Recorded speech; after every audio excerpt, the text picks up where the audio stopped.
So some of the work coming out of Johns Hopkins University at the moment is super interesting around that.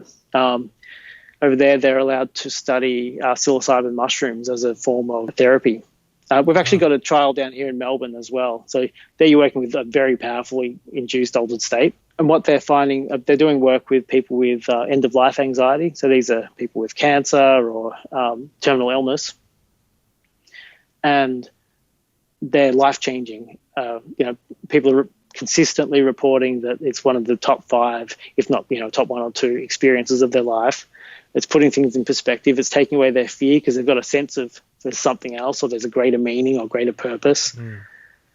And the Johns Hopkins research is really showing that when there's a spiritual element to those experiences, that the effect is long-lasting and profound, especially when you're looking at, say, PTSD, that a lot of the people with PTSD that go through those trials don't even qualify for PTSD anymore after the first round, so they have to drop out of the trial. And it's like, well, that's kind of the best possible outcome, but it's also confounding for researchers at the same time because they want to follow people through and see a course of treatment. Right. So, Steve, are these mushrooms going to put you out of business?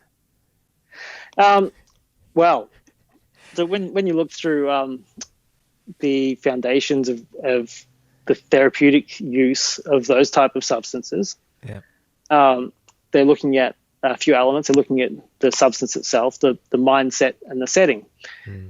So why is the person doing it anyway, and what setting are they doing it in? So they're not going to a rave party and the DJ doesn't follow them up a week later or this kind of thing.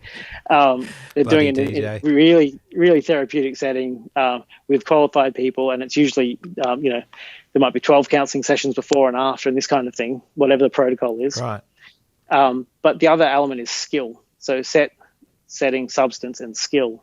So in the work that I'm doing, we're also developing skills in working with those altered states, skills around how do I center myself.